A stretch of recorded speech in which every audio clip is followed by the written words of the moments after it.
Bueno, este es el relato de cómo cambié de ser evolucionista a creacionista. Y es una historia muy difícil para mí de relatar y es siempre un pesar para mí relatarla. Así que si tartamudeo un poco aquí al comienzo, me tienen que disculpar. No me gusta desempolvar todo este pasado.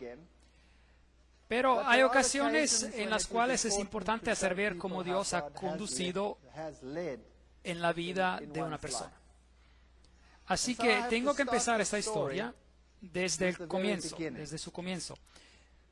Y cuando ustedes escuchen estos comienzos, a lo mejor se van a dar cuenta de por qué ocurrió lo que ocurrió. Es una historia extraña. Algunos de ustedes pensarán que algunas partes son incomprensibles o a lo mejor parecen demasiado raras para ser verdad. Pero el relato sí ocurrió y es un hecho que ocurrió de esa manera y yo no lo puedo borrar, así que lo voy a relatar tal como ocurrió, o por lo menos lo que me acuerdo de él. Yo nací en una familia donde mi madre era una protestante luterana muy arraigada. Ella era muy fiel en su religión y mi padre era católico romano. Y él era también muy fiel en su religión. En esos días, y esto ocurrió antes del Concilio Vaticano II, y los protestantes, por no ser católicos, se los consideraba como perdidos según la doctrina católico-romana. Pero en matrimonios mixtos entre un católico y un protestante era esencial que el miembro no católico en ese matrimonio tenía que prometer que los hijos serían criados como católicos. Mi madre aceptó esto y ella sabía que yo sería criado como católico y sí, yo fui criado como católico. Y nunca hubo una discusión ni una pelea sobre la religión en mi casa. Mi padre y mi madre se respetaban mutuamente y mi padre tuvo algunos problemas con la iglesia por un tiempo a causa de su matrimonio, pero los arreglaron y después de esto no hubo ningún problema sobre la religión que volviera a surgir en nuestro hogar.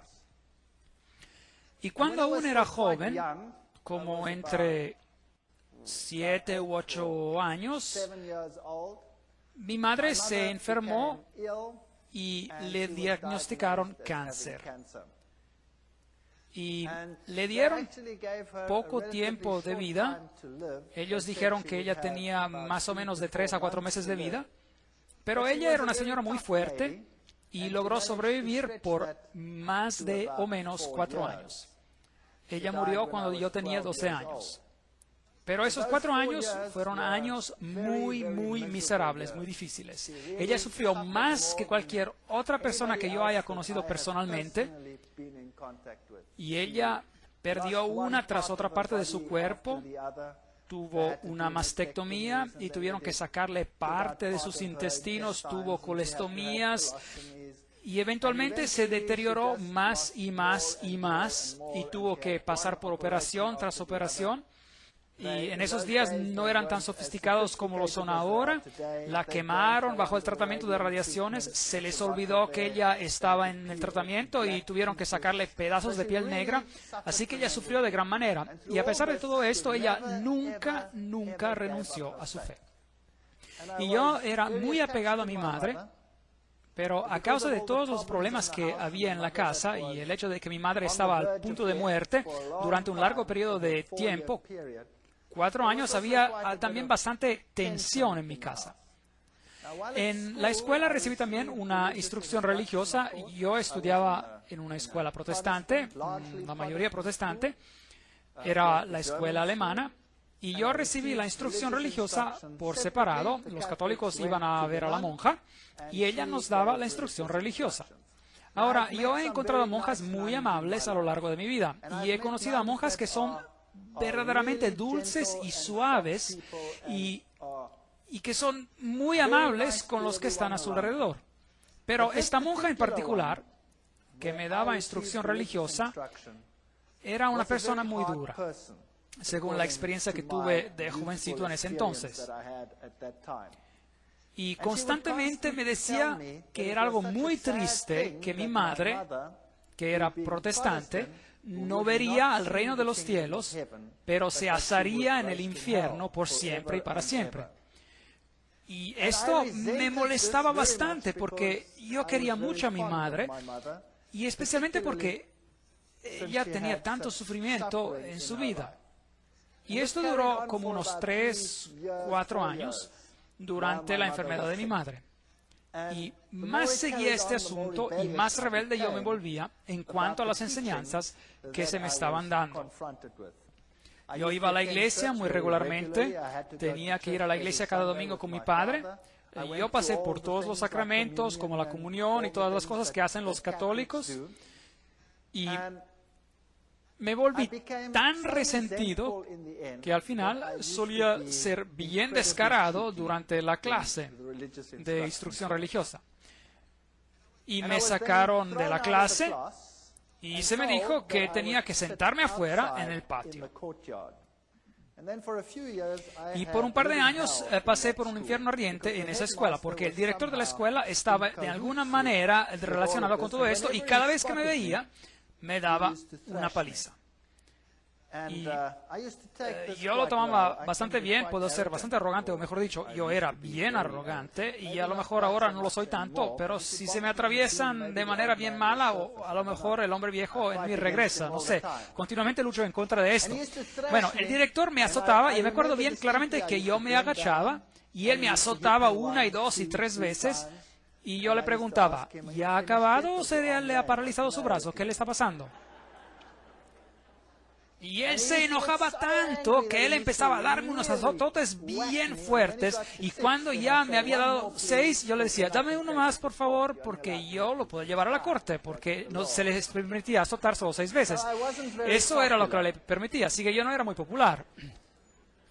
Pero el momento vino cuando yo estaba sentado en la clase un día, en la clase de instrucción religiosa, y la monja me dijo otra vez que las personas que eran como nosotros, y en particular como mi madre, irían al infierno por siempre y para siempre. Y yo me enojé tanto que tomé el libro de catecismo y lo hice en pedazos y se lo arrojé a sus pies y le dije en un lenguaje no muy amable para un muchacho de esa edad, le dije lo que ella hiciera con su Dios. Y de ese día en adelante se me sacó de la clase de manera permanente y yo tenía que sentarme afuera en el patio, sea que lloviera o que el sol resplandeciera. Y mi vida en esa escuela fue una miseria total. Yo nunca les dije nada a mis padres, nadie nunca supo lo que me estaba ocurriendo. Había también otro maestro que me llamaba al frente de la clase, aún antes de que la clase empezara, y me decía, ¿puedes venir aquí al frente? Y yo iba al frente y él me golpeaba, ¡pam! ¡pam! Derecha e izquierda, y me sacaba de la clase. Así que se me estaba sacando de 2 clases regularmente y me convertí en un niño imposible. Solía sentarme arriba de los árboles cuando los maestros venían a buscarme y tenía estas piñas, estos piñones, y se los aventaba. Bueno, esos eran los tiempos.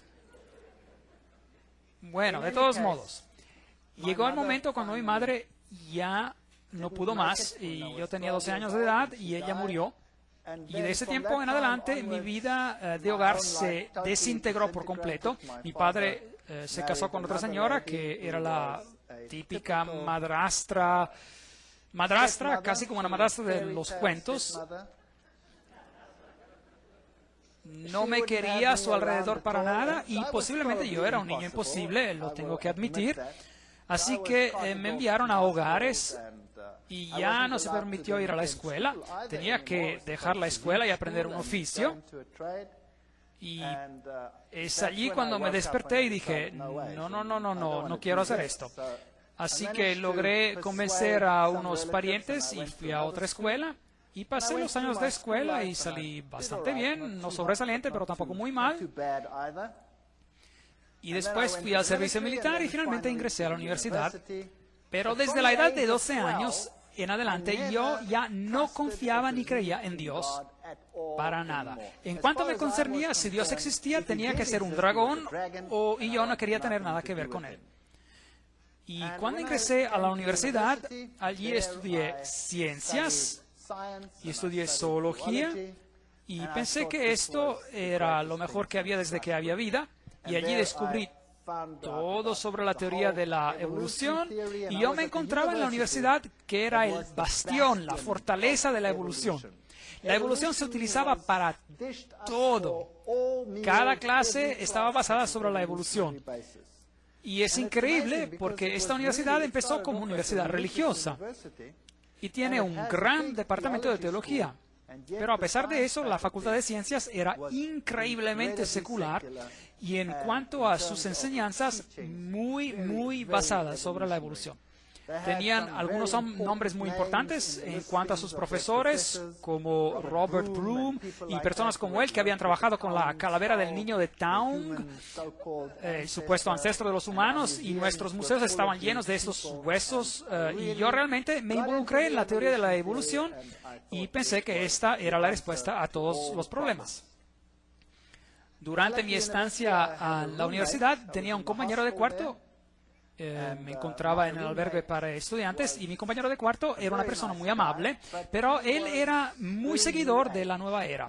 También en esos tiempos, y esto hace bastante tiempo, y en esos tiempos el nombre nueva era ni era conocido.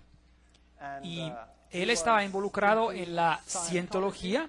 ¿Saben lo que es la ciencia de la cientología? Donde los conectan con el detector llamado E-metro y uno tiene que regresar a sus vidas pasadas y pasar por todos los problemas que uno tuvo y uno limpia su karma, hablando de todo esto, y eventualmente uno se convierte en Dios y uno ya lo ha logrado. De todos modos, él se convirtió en mi mejor amigo. Y yo no tenía ningún sitio donde ir durante los fines de semana y no tenía ningún sitio donde ir durante las vacaciones. Siempre tuve que trabajar para poder salir adelante a la universidad porque mi madrastra había convencido a mi padre que él no tenía que pagarme nada, así que yo tuve que trabajar. Y años después, para que sepan, yo tuve una relación fantástica con mi padre y todo se arregló. Y como verán, las situaciones peores se pueden arreglar también, ya verán. Y durante las vacaciones yo no sabía qué hacer, así que iba a la casa de este compañero y él vivía a una distancia de 2.000 kilómetros en otra ciudad que se llamaba Durban. Y cada vacación yo me iba a la casa de él porque yo no tenía ningún lugar donde ir. Y allí yo conocí a mi, entre comillas, compañera de cuarto de hoy en día, es decir, a mi esposa, que era su hermana.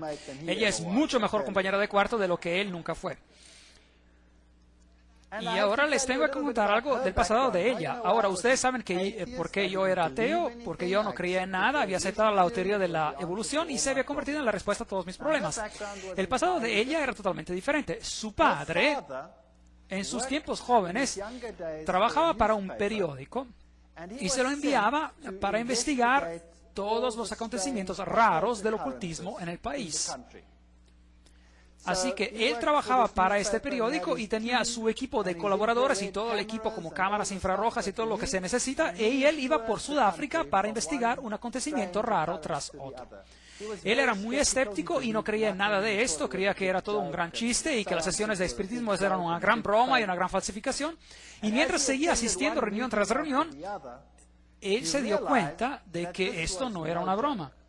Cuando él empezó a investigar algunos de esos acontecimientos raros y él estaba preparando su cámara, y en esa sesión de espiritismo en particular, él estaba preparando las cámaras y siempre estaba a la búsqueda para ver si habían escondido micrófonos, etc.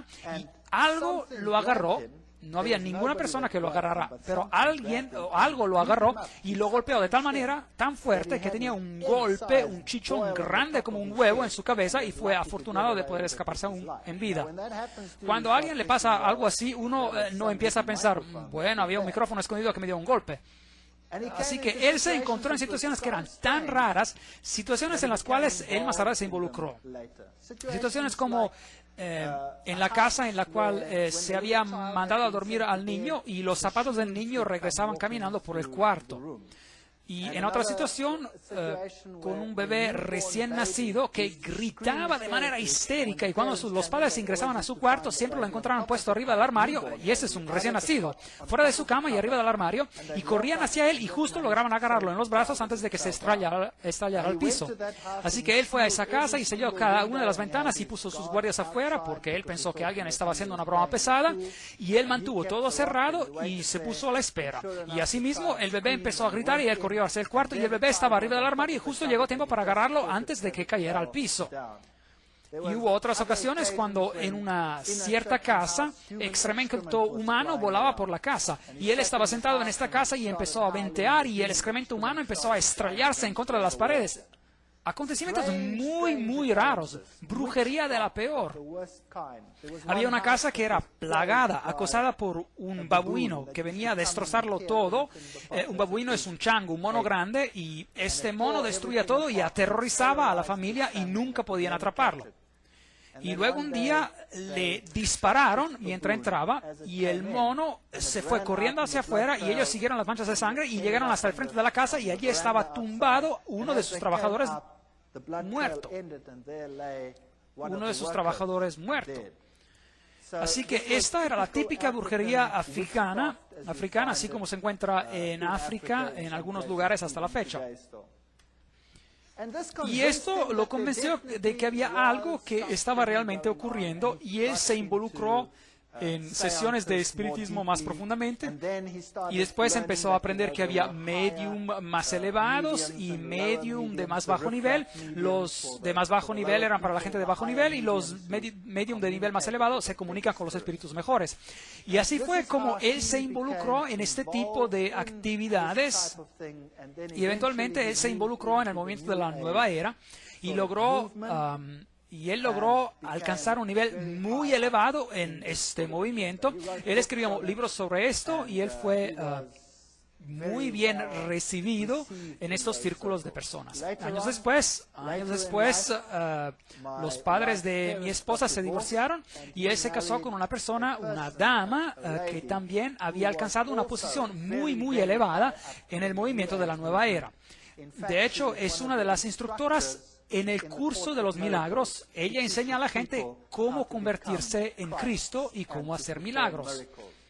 Situaciones increíblemente malvadas ocurrían de vez en cuando en ese hogar.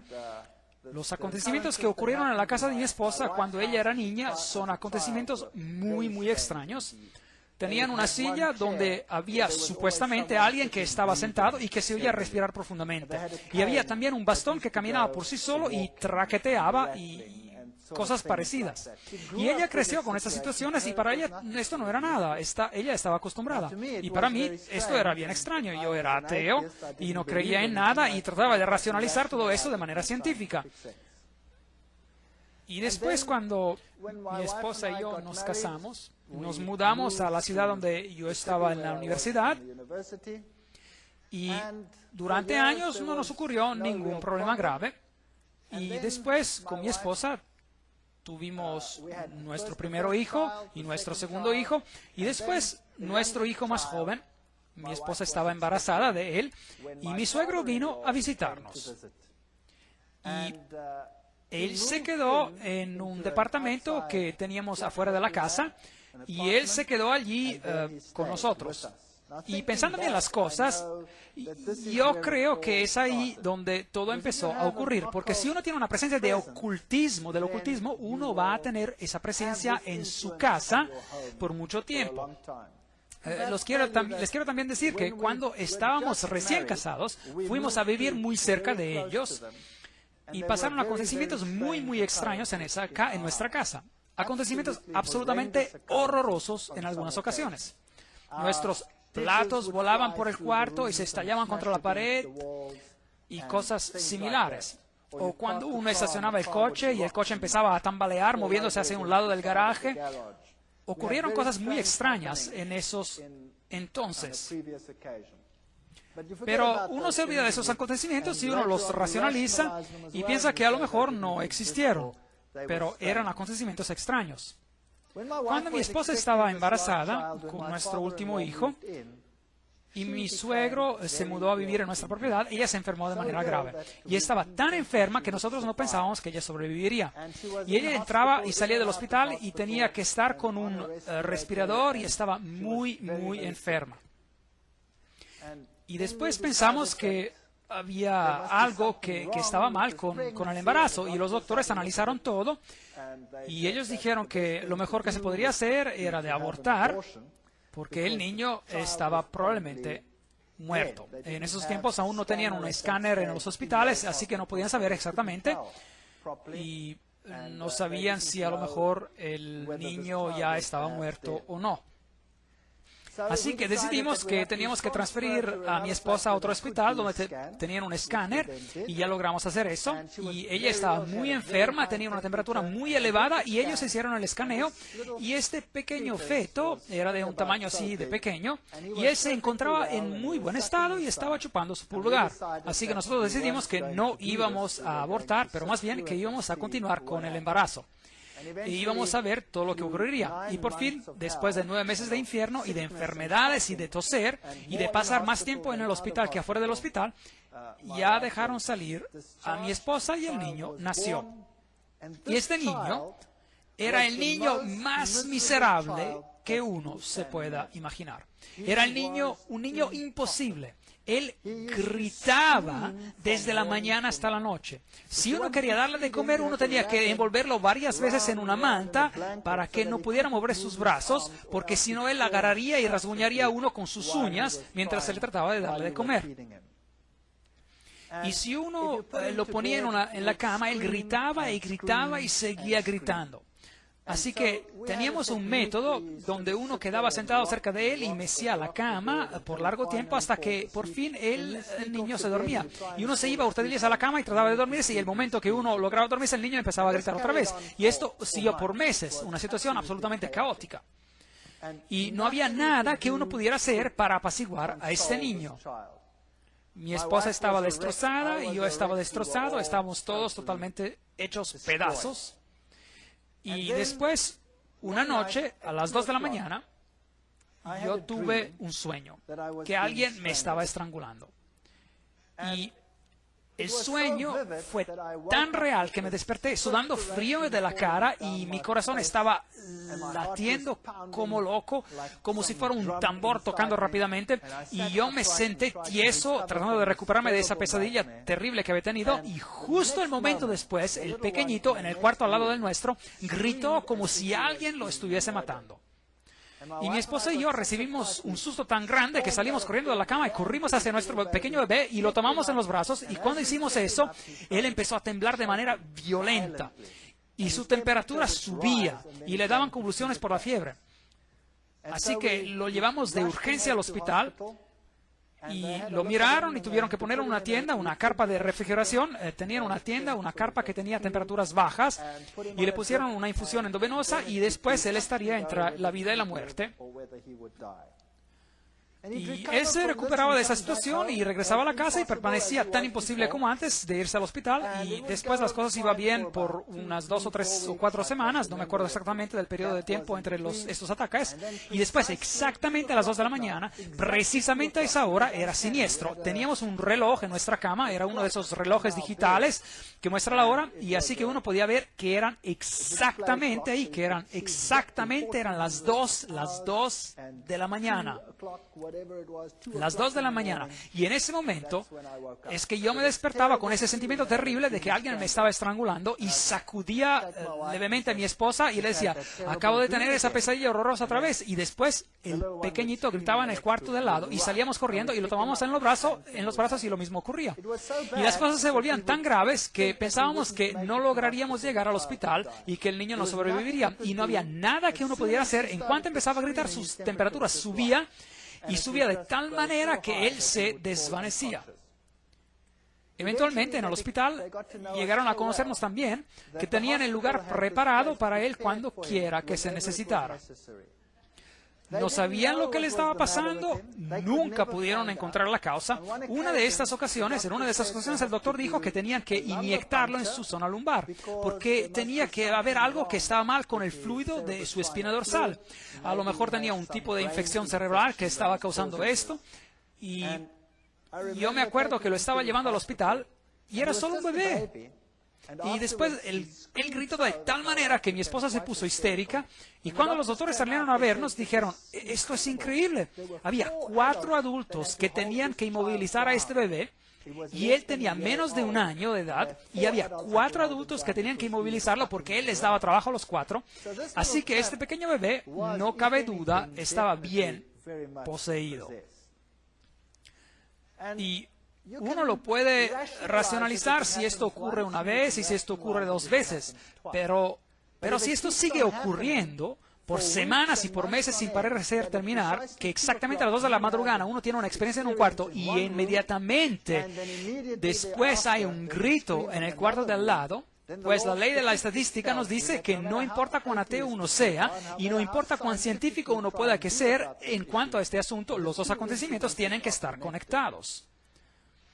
Y yo estaba sentado en el hospital un día y mi esposa y yo nos turnamos para estar con el pequeñito, y él se encontraba en una situación muy grave, y esto ya había ocurrido innumerables veces, y allí yo me encontraba en el hospital y estaba corrigiendo asignaturas, y me acuerdo de esto como si fuera ayer. Estaba corrigiendo esas asignaturas, y de repente en esta tienda, en esta carpa de refrigeración, el niño empezó a temblar y empezó a tener uno de estos ataques y arrebatos en su cama.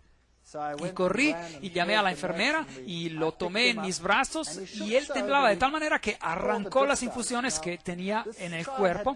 Ahora, el niño había tenido tantas infusiones intravenosas que no podían ya encontrar venas para inyectarlo en sus brazos o en sus piernas, así que le tenían que poner las infusiones en su cabeza. Y el niño tembló de tal manera que las infusiones se arrancaron de su cabeza, y ahora yo tenía el niño con este ataque y la infusión que se había arrancado de su cabeza, y la vena que se había roto por completo, y la sangre que se le corría por la cara. Y era un cuadro tan horrible que me enloquecí, no podía soportar semejante situación. Y por fin se calmó el bebé y lo regresaron a la carpa y le pusieron otra vez la infusión, y él sobrevivió esa noche. Pero esa noche, sentado allí, yo me dije a mí mismo, ¿qué puedo hacer? No existe ayuda médica, no hay nada que nos pueda ayudar, y los 2 accidentes tienen que estar conectados. ¿Y dónde iba yo a poder encontrar ayuda para resolver esta situación? Y como el dicho va, una vez católico, católico para siempre. Y mientras estaba sentado allí, esa noche, en ese hospital, reflexionando sobre estos asuntos, las imágenes de la Iglesia Católica y su poder sobre los demonios, y la película El Exorcista que acababa de salir, y pensé, a lo mejor puedo regresar a mi antigua iglesia y pedirles que me ayuden.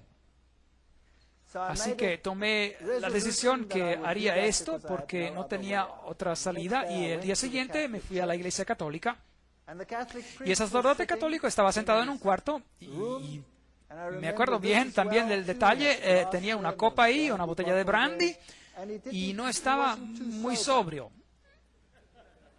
Y yo fui hacia él y le dije, yo soy católico romano, pero no asisto a la iglesia, pero tengo un problema. Y él me preguntó y dijo, bueno, ¿cuál es su problema? Él era muy amable.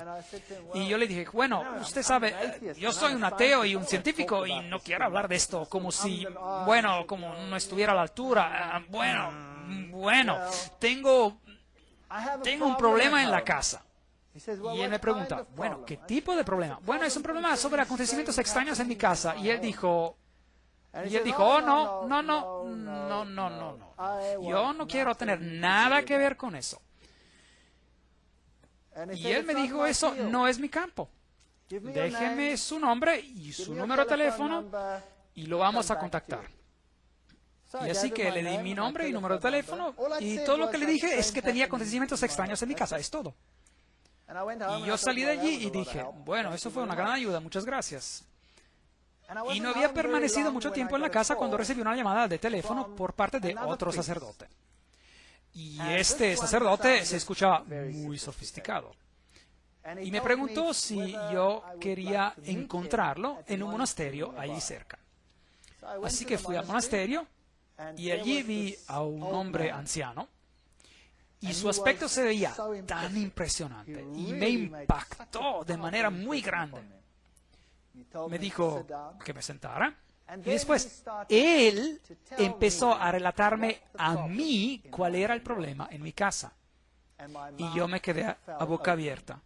Si hubiese habido una mosca en el cuarto, hubiera entrado directamente en mi boca. Y él me dijo que había un problema en mi casa y que Satanás estaba tratando de matar a mi hijo y que nosotros estábamos siendo aterrorizados. Y yo le dije, bueno, sí, eso. ¿Y cómo sabes usted? Yo no le he relatado esto a ninguno. Y él me respondió, no se preocupe de cómo yo sé de esto. Y yo sé también que el problema en su casa es tan grave que tomará los niveles más elevados de acción para que nos libremos del problema. Y también vamos a tener que dar una misa en su casa. Y después me dijo, es ilegal para mí dar una misa en la casa. Para dar una misa en una casa privada, yo necesito el permiso del obispo para hacerlo. Y ya lo he recibido. Aquí está. Y allí estaba el permiso firmado del obispo para dar una misa en mi casa. Él sabía de antemano lo que iba a acontecer, él sabía de antemano que necesitaba la autorización y todo ya estaba arreglado antes de que yo ni siquiera le dijese de qué se trataba el problema. Ahora, esto me dejó totalmente impresionado. Pues yo le dije, muy bien, usted puede venir a mi casa y puede hacer todo lo que necesita hacer, pero yo tengo un problema, porque yo soy un ateo y yo no he asistido a la iglesia. Y ahora usted va a dar una misa y va a hacer todas estas cosas en mi casa y usted sabe, yo me he portado mal durante todos esos años. Y él dijo, bueno, pero de seguro usted no va a permanecer ateo ya. Y le pregunté, ¿y qué hay de mi esposa? Ella ni es católica. Ella pertenece a la iglesia reformada holandesa. Y él dijo, no hay problema. Así que él vino y habló con mi esposa y mi esposa se quedó tan impresionada como yo. Ella se quedó muy impresionada y él me dijo, llévenme por la casa. Y lo llevamos por la casa y cuando llegamos al cuarto del pequeño, de repente empezó este hombre a caerse. Y ya no podía permanecerse de pie, este hombre anciano, y yo me quedé detrás de él y estaba tratando de sostenerlo, así como lo hacen en la plataforma de esos ministerios religiosos cuando alguien se va a caer y no saben de qué lado la persona va a caer. Bueno, ocurrió lo mismo con él. Él estaba ahí temblando y sudando y siendo verdaderamente sacudido. Y eventualmente la cosa se calmó y lo llevamos a los otros cuartos y después ingresamos a nuestro cuarto y otra vez empezó a caer, pero no de manera tan grave como en el cuarto del pequeñito. Y después me dijo, el cuarto del pequeñito es el lugar peor de su casa.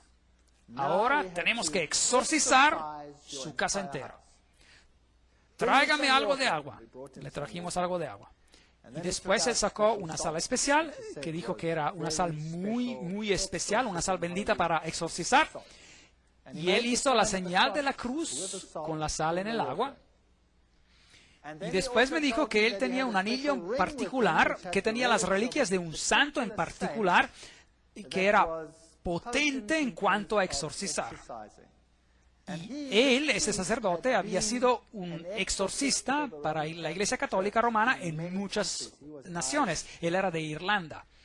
Y después agarró este tazón de agua bendita que había preparado y pasó por cada ventana y puerta de la casa y tomó de esta agua y dibujó una cruz en cada ventana. Y claro, cuando el agua evapora, queda como quiera un marco muy ligero de una cruz en la ventana.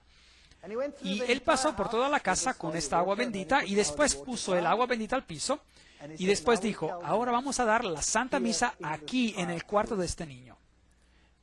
Y él preparó todo y mientras él estaba preparando, nosotros teníamos muchos animales domésticos, mascotas en la casa, un perro y 2 gatos y todo tipo de animal y todos los animales que uno tiene cuando tiene niños en la casa.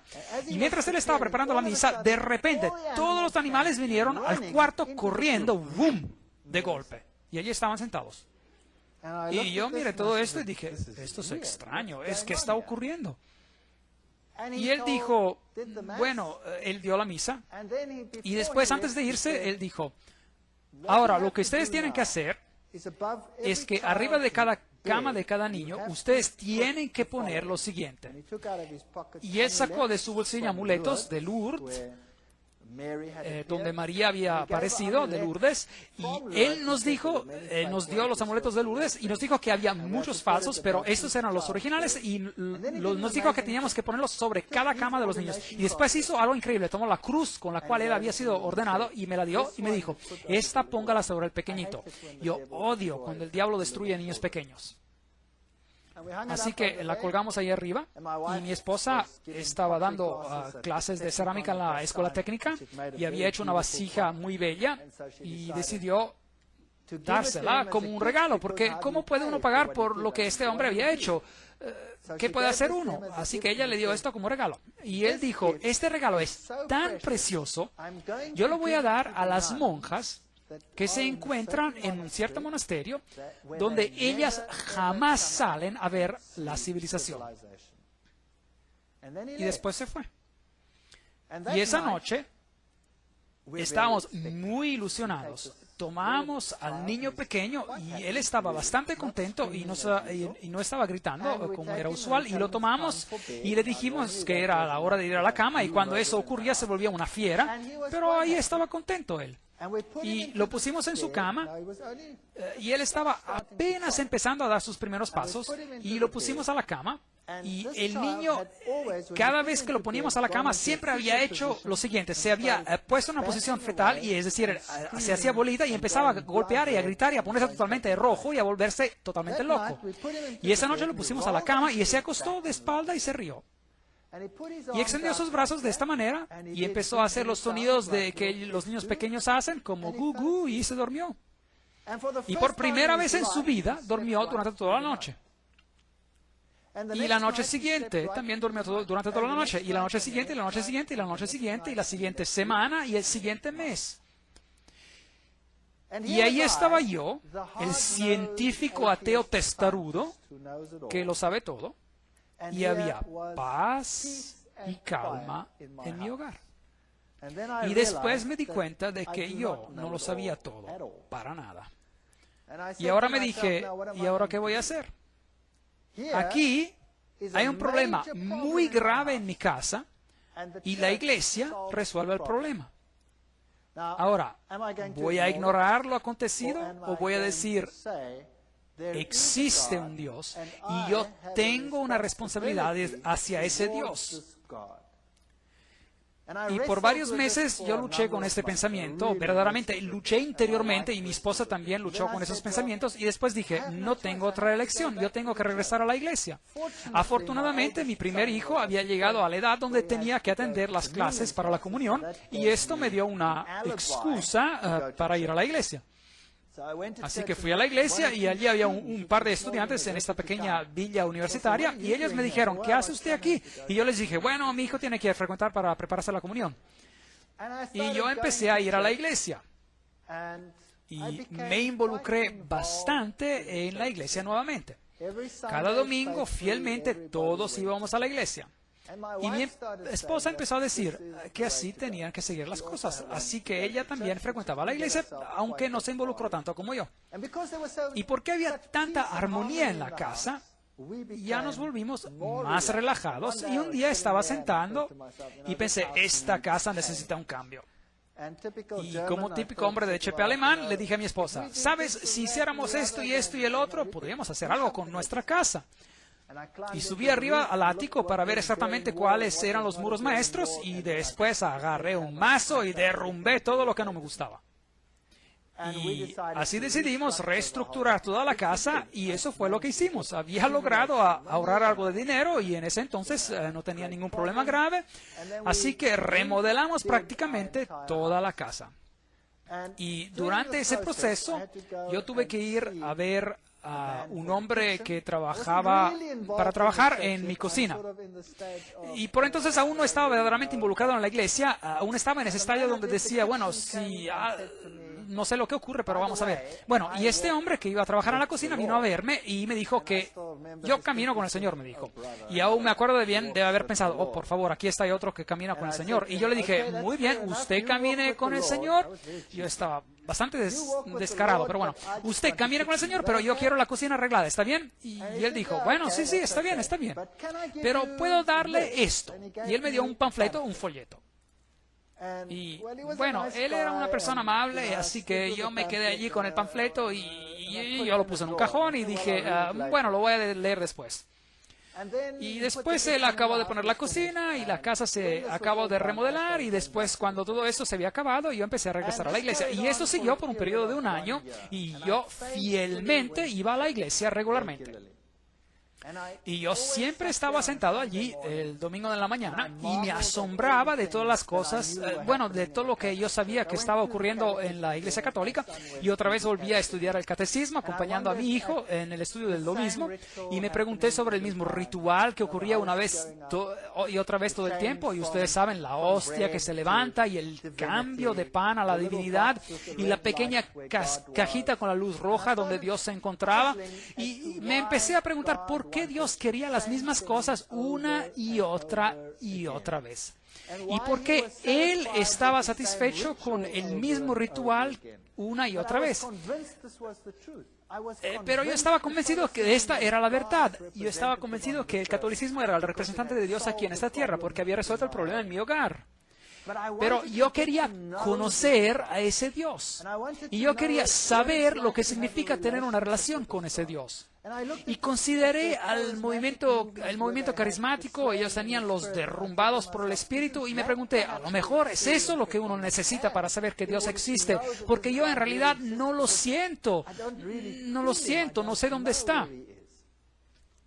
Pero por otro lado, yo siempre había sido muy escéptico hacia todo esto, y siempre hablaba de estas personas que necesitaban su muleta de la religión. Y después un día estaba sentado en el salón de clase y estaba dando una clase a un grupo de estudiantes del primer año. Y de hecho ya había hablado con el sacerdote sobre la evolución, y la Iglesia Católica había dicho, claro que existe la evolución, no hay ningún problema con esto. Así que yo no tenía ningún problema con eso tampoco, así que podía seguir con mi creencia en la evolución y al mismo tiempo creer en Dios. Este era un arreglo muy bueno. Y estaba dando clase a estos estudiantes de primer año, y estaba dando una clase fuertemente basada sobre la teoría de la evolución. Y una joven se levantó en una clase de estudiantes de primer año, y eso toma valor, en frente de 350 estudiantes, y una joven dama se levanta en mi clase y me dice, disculpe. Yo le digo, sí, ¿cuál es el asunto? Disculpe, lo que usted está diciendo está en contra de mis creencias. Lo que usted está diciendo es una mentira. Yo creo que Dios creó los cielos y la tierra. Él es el creador del universo. Bueno, yo casi exploté.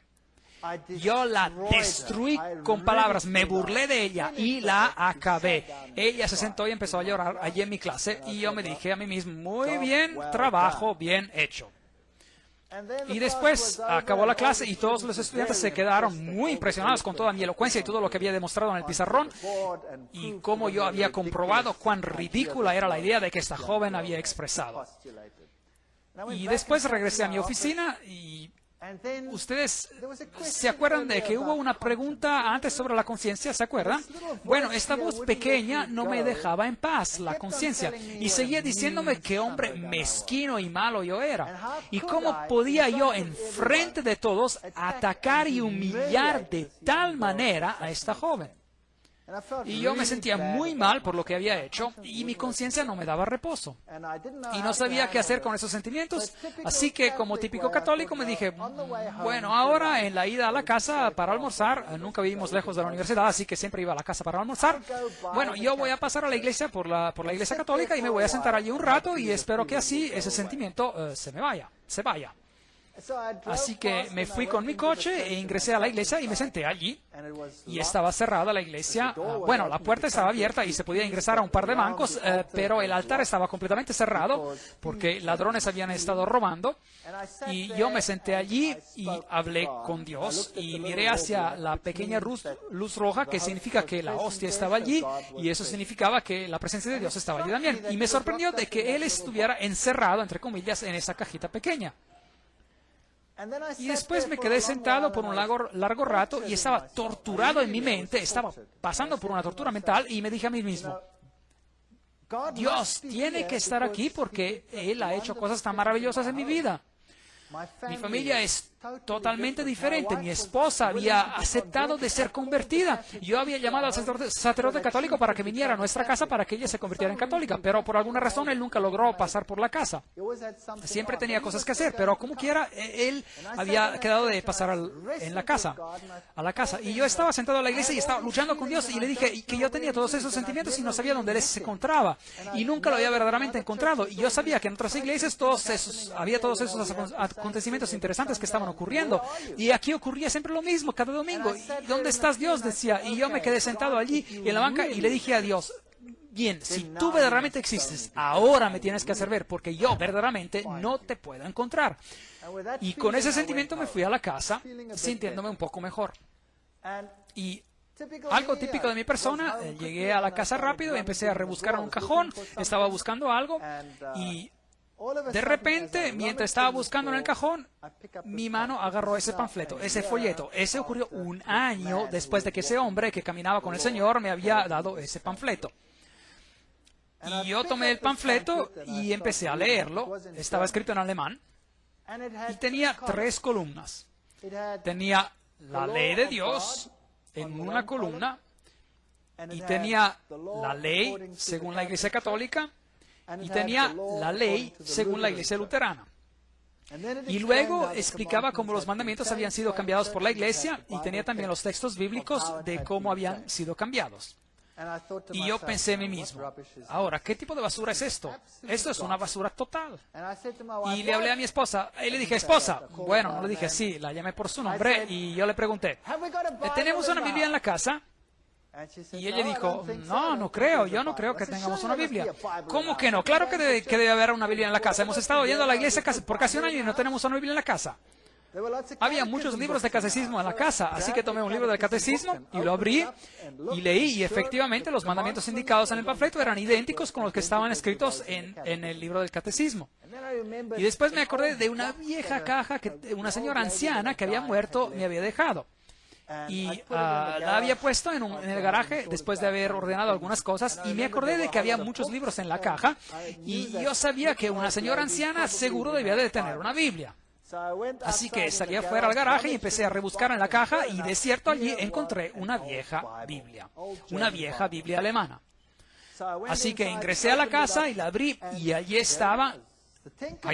Los 10 mandamientos eran totalmente diferentes comparados con los mandamientos que tenía en el libro del catecismo.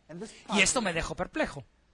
Así que después de un año llamé al hombre que construyó mi cocina, al ebanista, y le dije, ¿usted se acuerda de mí hace un año? Y usted me instaló una cocina, y él me dijo, ¿sabe qué? He tratado de llamarlo todo el día. Tenía este sentimiento que tenía que llamarlo y no sé por qué.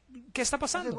Y yo le dije, ¿podría venir a visitarme? Usted me dejó un panfleto y me gustaría hablar sobre este panfleto con usted. Y él vino después de un año y vino a verme, era una persona amable, y empezamos a hablar. Y después empezamos a hablar de las Escrituras, de la Biblia. Y empezamos a hablar sobre el libro de Daniel y las profecías sobre Daniel capítulo 7, y las estudiamos con él y tomamos notas y hablamos hasta las 3 de la mañana, y él regresó al día siguiente y el día siguiente, y en 3 días habíamos estudiado Daniel y Apocalipsis, todos los hechos históricos y todas estas cosas, y yo no le creía ni una palabra. Y después decidí que la única manera que íbamos a resolver esto es si yo iba a comprobar si cada uno de los hechos estaban así como él me los había explicado. Si es que esos reinos y esos reyes estaban así como me lo había explicado. Así que regresé a la universidad, al departamento de historia, al departamento de teología, y agarré todo lo que pasó por mis manos y controlé y comprobé si los hechos estaban correctos. Y si estaban correctos. Y después empecé a descubrir que el pequeño cuerno de Daniel, el capítulo 7, si uno lo toma así como la Biblia lo dice, no puede ser nadie más que la Iglesia Católica. Y esto fue algo que me chocó, que me impactó totalmente. Y después estudié la versión protestante que dice que el cuerno pequeño era el rey Antioquio Epifanio o Epifanes el cuarto, y estudié todo eso. Y encontré que no puede ser él porque ninguno de los criterios encaja. Y vi también cómo las escrituras habían sido cambiadas sobre algunos de esos puntos. Pero para ser imparcial, invité al sacerdote católico a mi casa.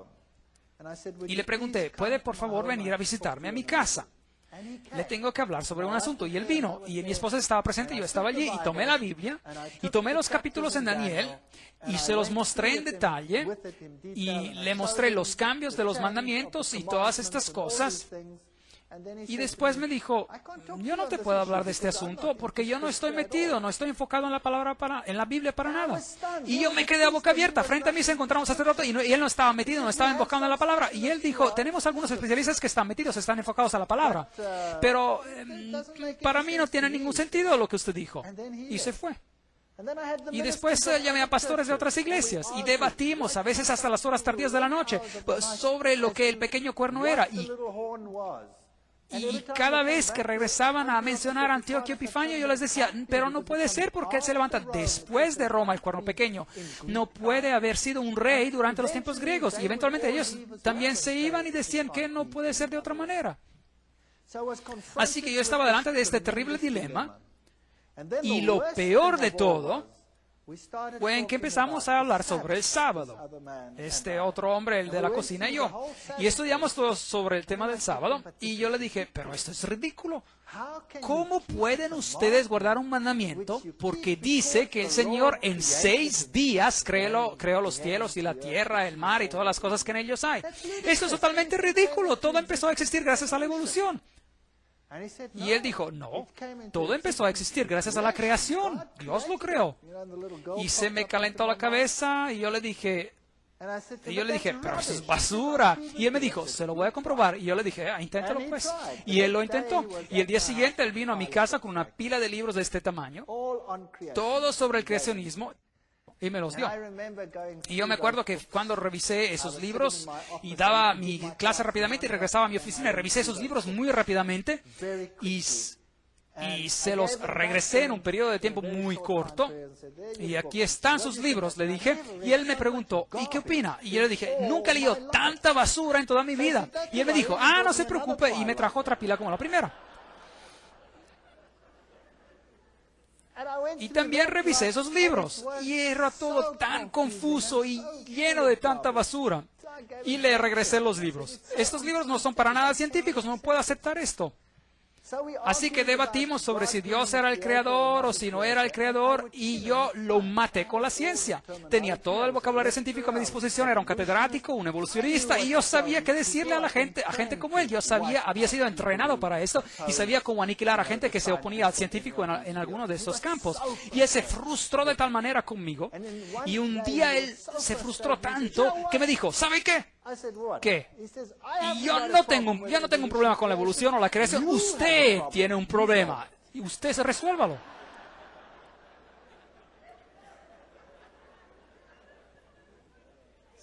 Así que ahora me tocaba a mí. Yo tenía la sartén por el mango. Al mismo tiempo, los acontecimientos extraños habían empezado a ocurrir otra vez en mi casa. El pequeñito otra vez tenía esos momentos miserables cada vez que era la hora de acostarlo. Y otra vez se volvió gruñón y gritón y todo el resto. Y también nos dimos cuenta de que cada vez que teníamos un momento de paz, mi esposa y yo estudiamos las Escrituras como nunca. No les puedo describir cuánto las estudiábamos. Yo desgasté una Biblia en 2 meses, la tuve que tirar porque ya estaba totalmente desgastada y se estaba deshaciendo. Y mi esposa estaba estudiando y ella tenía un problema increíble con esa idea del sábado. No tenía sentido, parecía tan loca. Y nadie al trabajo sabía lo que me estaba ocurriendo.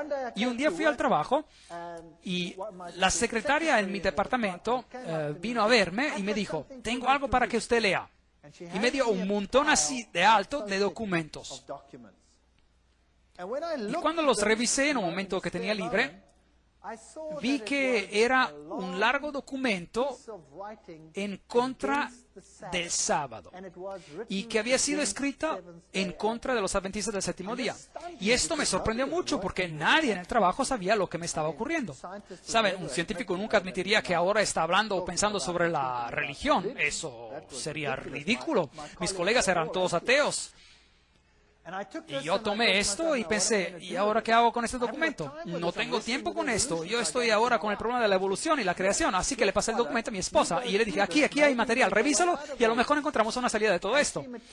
Y ella de manera meticulosa estudió cada punto y era un documento bien gordo, bien espeso, escrito en contra del sábado. Y mientras que yo estaba luchando con el asunto de la evolución y creación, ella estaba luchando con este asunto. Y después un día me dijo, sabes, he analizado cada uno de los puntos que tienen en el documento y cada punto lo he comparado con la Biblia y cada vez encuentro que ese documento son las palabras de hombres y la Biblia dice otra cosa. Así que ese documento ahora me ha convencido que el sábado tiene que ser correcto. Eso es algo, imagínense, un documento escrito en contra del sábado le comprobó a ella que el sábado era de hecho muy importante y correcto. Pero yo seguía con mi problema. Un problema muy grande y no podía aceptarlo, y yo no iba a guardar un día por una creación que había tomado 6 billones de años y no 6 días literales. Así que me tocaba a mí, y en ese momento todo empezó a enloquecerse otra vez en mi casa. Y cuando tomábamos la Biblia, el pequeñito se volvía histérico. Y cada vez que teníamos un momento de tiempo libre, el niño se volvía histérico. Y eventualmente el niño agarró una botella de vino. Nosotros habíamos estado bebiendo vino y la rompió. Y yo no me encontraba en el cuarto en ese momento, pero escuché que se había roto un vidrio. Y después fuimos a ver y lo que estaba ocurriendo. Y él estaba pisando sobre todos los pedazos de vidrio rotos y sus pies estaban cortados por todos lados. Y su dedo grande casi se cortó por completo. Así que de regreso otra vez al hospital y le cosieron el dedo gordo, y de ese momento otra vez empezó la pesadilla en nuestra casa. Y yo estaba luchando en mi mente con la cuestión del sábado. Y un día estaba en la biblioteca de la universidad, y en esa universidad teníamos una biblioteca basada sobre la evolución, y era la biblioteca más grande de ese tipo en todo el hemisferio sur del planeta. Y yo me dije, bueno, tiene que haber una solución. Y me dije en mi mente, Dios, si hay algo que está mal con esta teoría de la evolución, yo no lo he encontrado, y tú me lo tienes que mostrar, porque nadie me puede mostrar esto. E ingresé a la biblioteca y tomé un libro. Y mientras estaba saliendo, un colega me paró y me dijo, un momento, hay otro libro que usted tiene que tomar, que es el mismo libro que este, pero una nueva edición. Y se encuentra en los estantes interiores. Algo raro. Bueno, así que yo fui a la sala interior y tomé esa edición también. Y así que con los 2 tomos me fui a la oficina y empecé a leer. Pero empecé a leer los 2 al mismo tiempo. Y mientras estaba leyendo uno, la vieja edición decía que hay un problema muy grande con los cetáceos, con las ballenas, porque aparecen de repente en el registro fósil y totalmente formados, y no hay evidencia de que uno dio origen al otro. La nueva edición del libro envolvía todo esto en términos científicos y decía, los cetáceos tienen un origen antiguo y evolucionaron de este y este y este y este, etcétera, etcétera, etcétera. Y examiné el libro modelo tras modelo, y la edición antigua admitía que había un problema en el modelo teórico y la nueva edición nunca admitía que había un problema. Y es allí que empecé a pensar, un momento, hay algo que no está bien aquí. Hay algo que no está claro aquí. Y cada vez que ingresaba en la biblioteca, como que cada vez un milagro ocurría. Sacaba un libro y exactamente el próximo libro que sacaba de cielo puesto sobre el mismo tema. Y en corto tiempo tenía un gran montón de libros con estos ejemplos. Y en ese entonces estaba dando clases sobre la genética y empecé a pensar sobre esto. Y después empecé a analizar este asunto de la genética, de la misma manera como lo hemos hecho en las conferencias sobre el creacionismo. Y empecé a pensar bien cuáles son los problemas. Y me dije, déjeme ahora de manera objetiva sentarme y considerar cuáles son los problemas. Y produjo una lista tan grande de problemas que me dejó sorprendido. Y hay algo que me tiene que haber ayudado, porque la lista de problemas era tan grande que parecía increíble.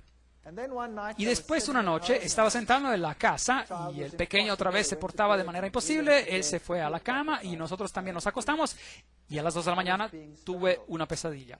Se estaba estrangulando y el pequeñito dio un grito al momento después y nosotros corrimos hacia él y lo mismo ocurrió. Pero él no se enfermó tanto como para que lo lleváramos al hospital, solo tuvo una fiebre muy alta y pudimos controlarla de una manera u otra en la casa.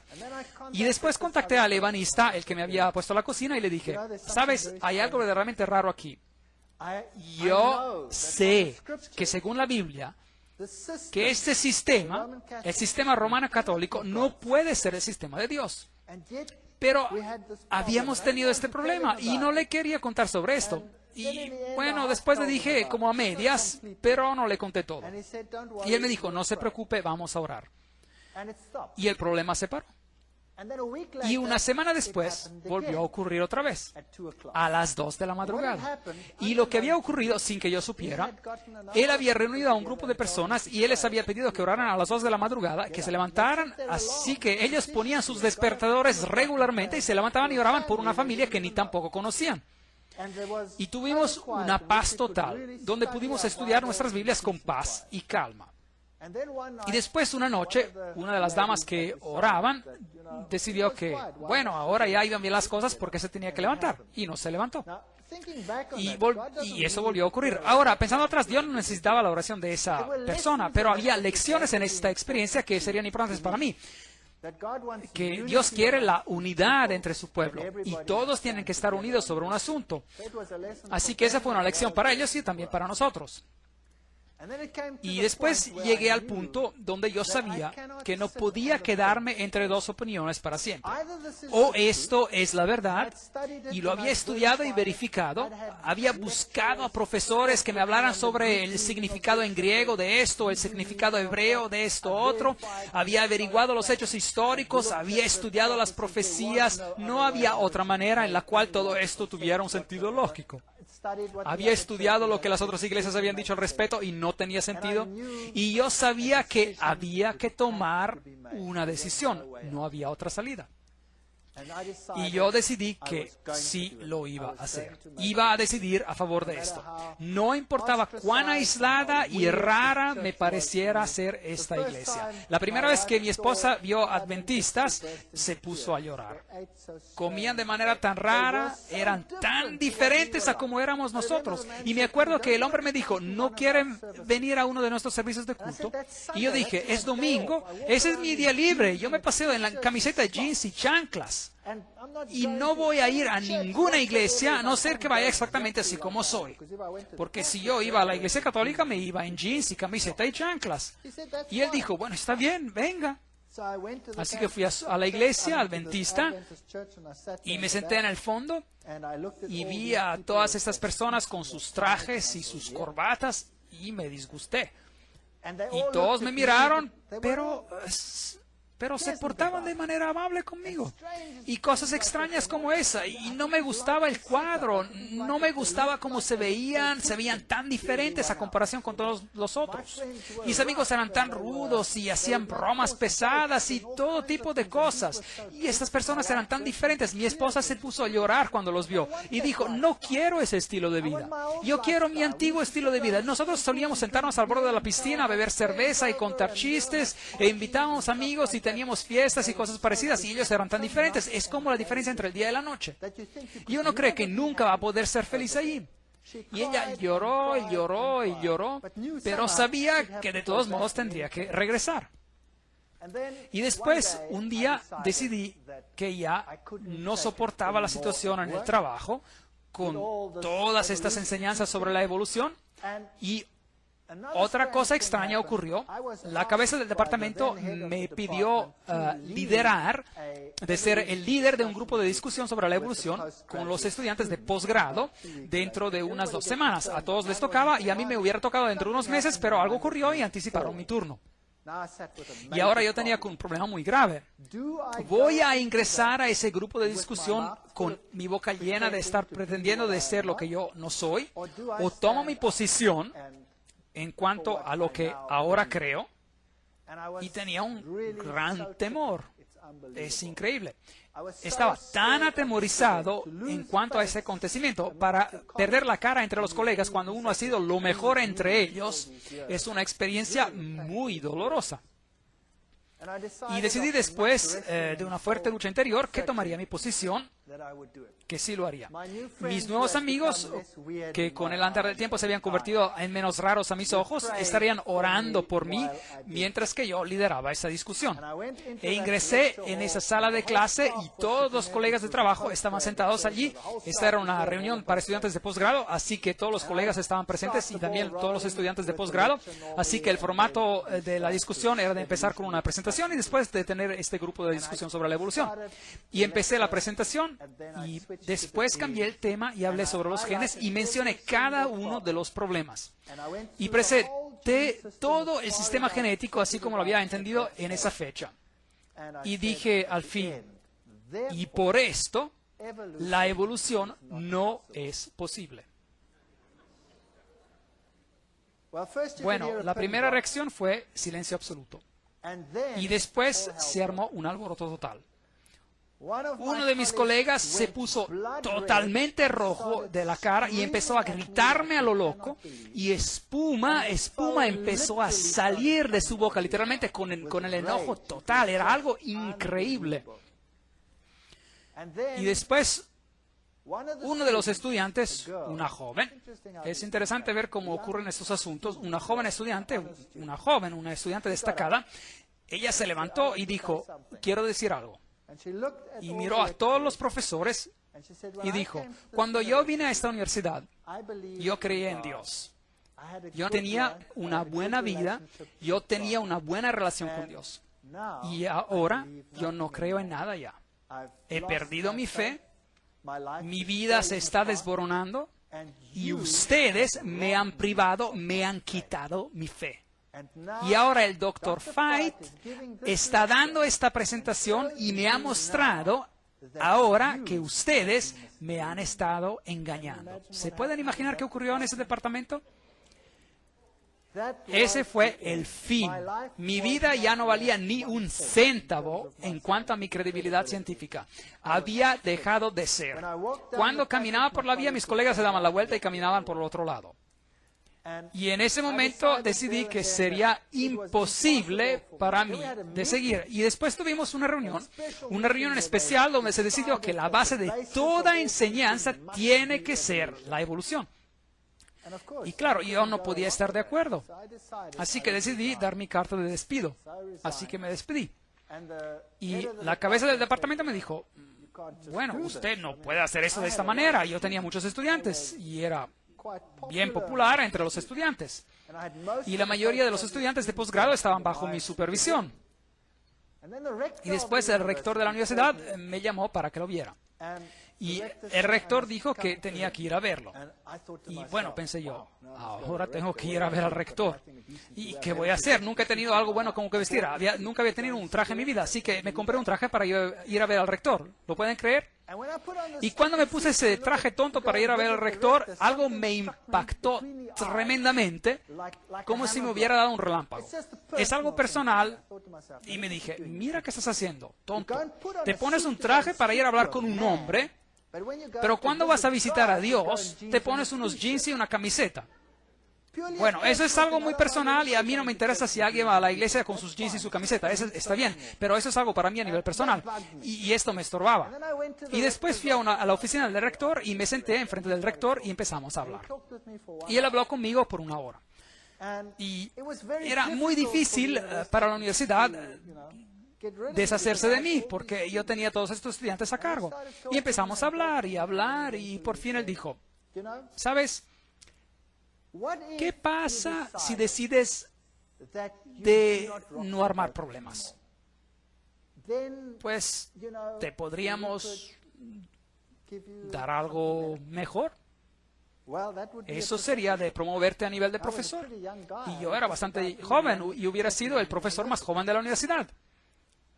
Y yo lo miré y le dije, el precio es demasiado alto. Y yo me voy a ir como quiera. Y después él dijo, bueno, esto es muy interesante. Y de hecho, ¿quién cree usted que tiene la verdad? Y allí estaba, sentado en silencio. ¿Voy yo a admitir que yo creo que una pequeña secta que todos detestan tiene la verdad? Y digo esto a un hombre que tiene esta posición tan elevada en esta universidad y también en el gobierno en general. Y empecé a divagar y bueno, usted sabe, Cristo, las iglesias, bueno, sea lo que sea, ni me acuerdo de lo que le dije. Y él me dijo, no, eso no es lo que yo quiero saber. Yo quiero saber de usted, ¿quién dice usted que tiene la verdad? Bueno, hice lo mismo que la vez anterior. Y él me paró y dijo, no, yo no quiero saber de eso. Yo quiero saber de usted, ¿quién cree usted que tiene la verdad? Y empecé otra vez con lo mismo y dentro de mi cabeza escuché ese gallo cantar.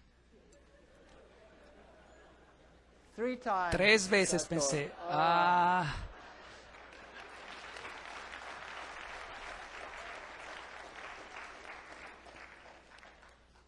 Y le dije, bueno, yo creo que es la iglesia adventista del séptimo día que está predicando la verdad. Y ahora pensé, bueno, ahora ya sé que soy un hombre muerto. Y él no dijo nada, ni una palabra.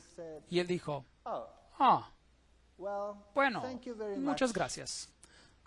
Le doy mis congratulaciones sobre sus decisiones y espero que todo vaya bien con usted. Y eso es todo lo que dijo. Y me despedí de la universidad y puse mi casa en venta y la primerísima persona que vino a verla ingresó y dijo, increíble, qué casa increíble. Y la compró. La primera persona. Y ahora tenía ese dinero y sabía que mi credibilidad científica se había acabado. La carrera universitaria era algo que había renunciado a causa de mi fe. Y Dios se ocuparía de mí de ahora en adelante. Y todo iba a salir requete bien. Ahora voy a recibir este dinero y vamos a hacer algo grande con él. Vamos a empezar una pequeña hacienda en algún lugar y vamos a hacer que la gente venga y vamos a dar testimonio y vamos a hacer grandes cosas con este dinero.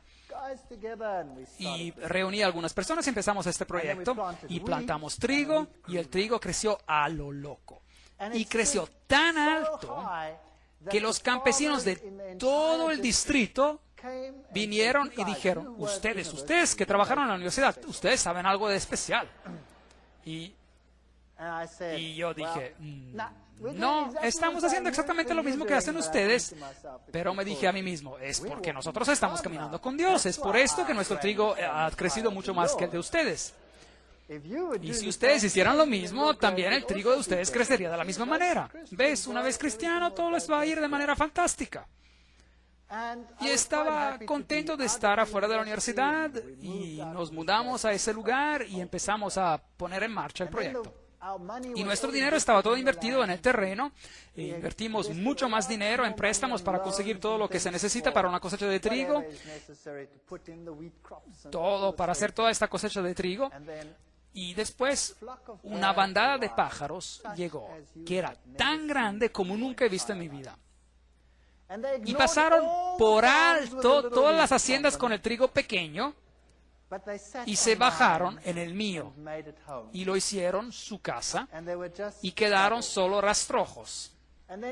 Y después de eso, un acontecimiento tras otro, todo fue mal. Hubo sanciones contra Sudáfrica en ese entonces, la economía fue totalmente destruida, las tasas de interés que habían quedado al 3-4% subieron repentinamente hasta el 28, el 30 y en algunos casos hasta el 36%. Y los préstamos que se podían pagar muy cómodamente se convirtieron en una pesadilla total. Y la única manera de ganar dinero se nos quitó y fuimos totalmente destruidos. Todo lo que jamás había poseído se fue de un golpe, desvanecido como la arena entre los dedos. Y todos los medios que me servían de apoyo desvanecieron. Y los pájaros se comieron la cosecha de mi campo. Y yo le dije a Dios, ¿cómo puedes hacerme algo así? ¿Cómo me puedes destruir? ¿Cómo puedes permitir que algo así ocurra? Y ya no tenía nada con que sustentarme, ya no tenía nada. Mi credibilidad científica era cero. Nunca podía regresar a mi trabajo anterior, era acabado. Y las cosas se pusieron peor, y llegamos al punto cuando ya no nos quedaba nada, ni comida, nada.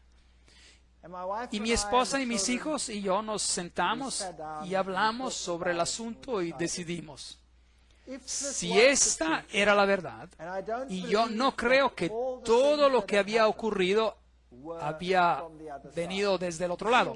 Ven, cuando yo tomé mi decisión, mi hijo había cambiado.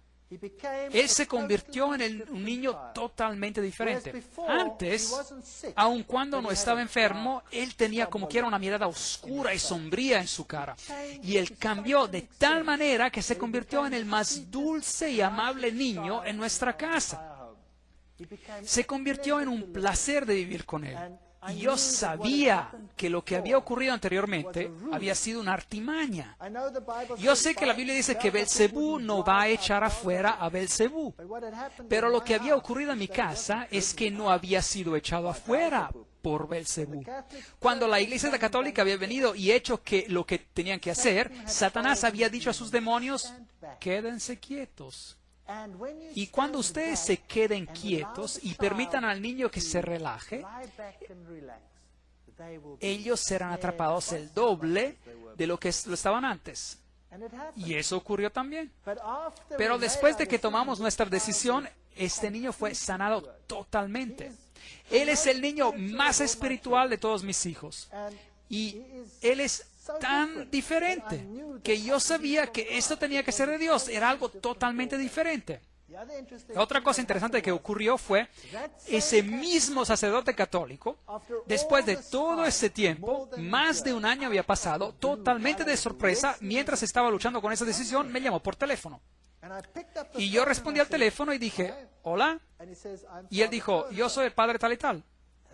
Y yo dije, es bien raro, ¿por qué me llama? Y él me dijo, ¿sabe usted sobre su padre que está muerto? Su padre está teniendo problemas grandísimos en el purgatorio.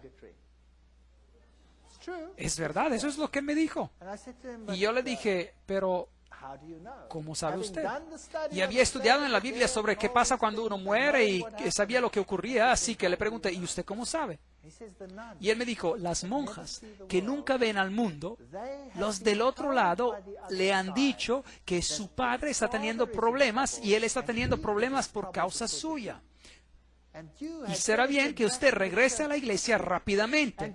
Y será mejor que usted empiece a orar y dar misas para que este problema se resuelva. Y yo le dije, muchas gracias por la información. Y me acuerdo de haber colgado el teléfono y de haber pensado, diablo, has llegado demasiado tarde, demasiado tarde. Ese hombre era un hombre amable y él está engañado, yo lo sé. Y espero que el Señor lo conduzca un día a una vida mejor y una comprensión mejor. Pero aquí me encontraba en esta hacienda sin dinero, sin medios, sin nada. Con una carrera destruida, sin una posibilidad de poder regresar, aislado, el hazme reír del mundo académico y sin dinero, sin dinero. Y nos arrodillamos y reclamamos cada promesa en la Biblia. Y dijimos, Señor, tú has prometido, tú cuidarás de todas nuestras necesidades. Tú has prometido que los hijos del hombre justo jamás se verán mendigando en las calles. Y no hay ninguna salida de la situación donde nos encontramos. No hay dinero, no hay comida, no hay nada. Pero nosotros creemos en tus promesas. Y escribimos una carta y pusimos por escrito todas las promesas y dijimos, tú no puedes mentir. Y es por eso que esas promesas tienen que ser por nosotros. Y si nuestra vida es destruida y nuestra hacienda es destruida, pues así sea, tiene que haber algo más que tú tienes planeado para nosotros. Y después fuimos a la cama. Y el día después, a las 8 de la mañana, el teléfono sonó. Y un profesor de otra universidad me llamó. Y dijo que uno de sus colegas tenía un problema muy grave y tenía que dejar la universidad y tenía que tomar un permiso prolongado de ausencia por un año. Y necesitaban que alguien lo reemplazara de inmediato y el campo que se necesitaba enseñar era exactamente el mismo en el cual yo estaba. Y yo le dije, bueno, ¿qué quieren que haga? Y él dijo, bueno, usted podría venir a dar las clases. Y yo le dije, pero ¿sabe usted y qué hay de...? Y él dijo, no se preocupe, en cuanto usted permanezca en lo científico no hay problema, no importa, vendría y haría esto para nosotros, estamos en un problema y necesitamos a alguien. Y sabemos que usted está libre. Y yo dije, bueno, muchas gracias, sí, es una buena idea. ¿Y cuándo empiezo? Y bueno, tenemos que pasar todo por las juntas probablemente en 3 meses. Y yo dije, muy bien, muchas gracias y colgué. Y dije, intento muy bueno, Dios, pero dentro de 3 meses yo voy a estar muerto porque no tengo nada que comer. Yo estaba tan deprimido. Y después, como unos 20 minutos y una media hora después, el teléfono suena otra vez. Y es la misma persona. Y él me dice, hay algo de raro que acaba de ocurrir. Y yo pregunté, ¿qué pasó? Fui a la oficina del rector para que él firmara estos documentos para empezar el proceso de contrato. Y él me dijo, no tengo tiempo para tener a las juntas, para llamarlas y dar comienzo a este proceso. ¿Qué es lo que usted necesita? Y le expliqué lo que yo necesitaba y que tengo que reemplazar a alguien. Y él dijo, ven aquí, yo lo firmo. Y asigna a la persona y ya puede venir mañana si quiere. Y yo dije, increíble. Así que, ¿cuándo comienzo? Y era un día jueves. Y él dijo, ¿el lunes? Usted empieza el lunes. Y yo le dije, ¿empiezo el lunes? Y yo me encontraba en el otro pequeño pueblo y tenía una hacienda y había vacas y estaba en bancarrota. ¿Y quién iba a cuidar de estas vacas tontas en la hacienda? Y 10,000 otros problemas por resolver en un fin de semana. Imposible. Imposible. Y colgué el teléfono y dije a mi esposa, tengo un trabajo en la universidad, solo por un año probablemente, pero está bien. Por lo menos tenemos algo con que empezar, pero tengo que empezar el lunes y ¿quién va a cuidar del resto? Así que oramos y dijimos, Señor, tú tuviste una solución. Seguramente tú que sabes todo, tienes que tener las otras soluciones también. Y acabamos de terminar cuando alguien tocó a la puerta y una pareja joven llegó. Y esta pareja joven dijo que ellos eran campesinos en otro país al norte de Sudáfrica y eran adventistas del séptimo día. Y ellos habían estado trabajando para otro campesino y él les había dicho que si no estaban preparados para trabajar los sábados se tenían que ir. Y lo sacó del trabajo. Así que habían perdido su trabajo porque guardaban el sábado. Y el joven me dijo, no tengo dónde vivir, no tenemos dónde quedarnos. Y yo les pregunté, ¿les gustaría vivir en esta hacienda? Y ellos dijeron, sí, claro. Y yo les dije, yo no les puedo pagar nada. Y el joven dijo, está bien, usted no me tiene que pagar nada. ¿Podemos vivir aquí? Claro que pueden vivir aquí. Lo que ustedes vendan de la leche, eso lo pueden guardar para ustedes. Y yo pensé que pagaría el interés de todos los préstamos que tenía con mi salario y todo esto estaba resuelto en 24 horas. Había alguien en la hacienda que quería vivir allí sin recibir salario y cuidar de la hacienda y vivir de lo que sacaba, y yo tenía un trabajo en la universidad. Así que me fui a esta universidad y empecé a dar clases. Y por las primeras semanas no tenía salario, no había dinero. También otro milagro, durante ese mismo periodo encontramos una casa en el medio del mes y no tenía que pagar nada hasta el final del mes. Mis niños se fueron a la escuela y recibieron ropa para ir a la escuela, uniformes. En mi país había uniformes para ir a la escuela. Toda la ropa y todas las medidas y todos nos los pusieron a la cuenta hasta el final del mes. Pero no tenía ni un céntavo para comprar un poco de comida para seguir adelante. Y después ingresé a mi coche, y yo no cuento a las personas que me encuentro en un problema de dinero. Ingresé a mi coche y estaba conduciendo, y estábamos conduciendo con la última gasolina que nos quedaba, y mi hija dice, ¿qué es esto aquí? Y ella recogió 150 rand, la moneda de Sudáfrica, en esos tiempos equivalía a $150, y dijo, estaban en el piso, y la semana después encontramos otros 150. Yo no sé cómo llegaron hasta el coche, pero esto permitió que siguiéramos hasta que llegó mi primer salario. Y les puedo decir que esta es la verdad. Hubo momentos cuando pasamos por tiempos muy difíciles, cuando no teníamos casi dinero, todo mi dinero se iba para pagar intereses, y llegamos a momentos cuando se nos acababa todo y ya no teníamos comida para nada. Y me acuerdo un día estar sentado a la mesa sin comida, orando al Señor y dándole gracias por lo que íbamos a recibir, a comer, y esa es la verdad. Cuando sonó la campana de la casa y salimos y no había nadie, pero había una canasta llena de comida allí en el piso, y ese es un hecho. Les quiero decir algo. Si ustedes conocen al Dios vivo, a lo mejor el camino de ustedes no va a ser un camino de rosas. A lo mejor no tendrán lo mejor de todo lo que necesitan, pero su agua y su pan serán seguros, y Él cuidará de ustedes. Mientras me encontraba en esa universidad, había estado dando clases por los primeros 3 meses cuando motines, disturbios estallaron en la universidad. Había un caos tan grande en mi país, había motines por todos lados. El rector ordenó que se pospusieran los exámenes. Y después ya no encajaban con lo que quedaba de tiempo. Y un día tuve que empezar temprano y todos mis exámenes cayeron en ese día.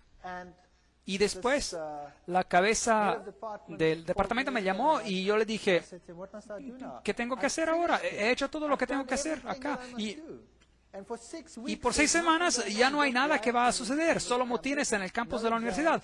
No tengo exámenes que dar las próximas semanas. ¿Qué tengo que hacer? Y él dijo, vete, ve a la luna por lo que me importa. Y regresa en 6 semanas.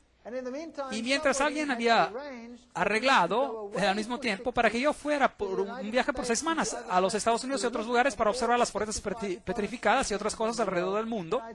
Y yo había dicho a esa persona, olvídense, acabo de empezar un trabajo y no puedo decirle a mi jefe que me quiero ausentar por 6 semanas. Y allí estaban las 6 semanas. Y pude viajar a esta gira de estudios. Ustedes han visto muchas de esas fotos en esas conferencias.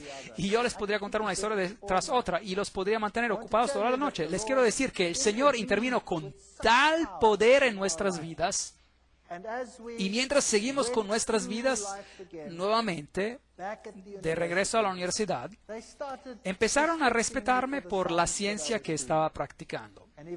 Y eventualmente me dieron una posición permanente y tuve que empezar otra vez del comienzo. Antes era profesor adjunto y ahora era profesor auxiliar y eventualmente regresar a ser profesor adjunto y después profesor y después cabeza de departamento, a pesar de lo que yo creo y a pesar de lo que yo digo. Si ustedes piensan de que Dios no puede cuidar de ustedes, yo les quiero decir, Él puede hacer todo. Yo estoy empleado en una universidad secular. Yo soy profesor y cabeza del departamento de zoología en una universidad secular.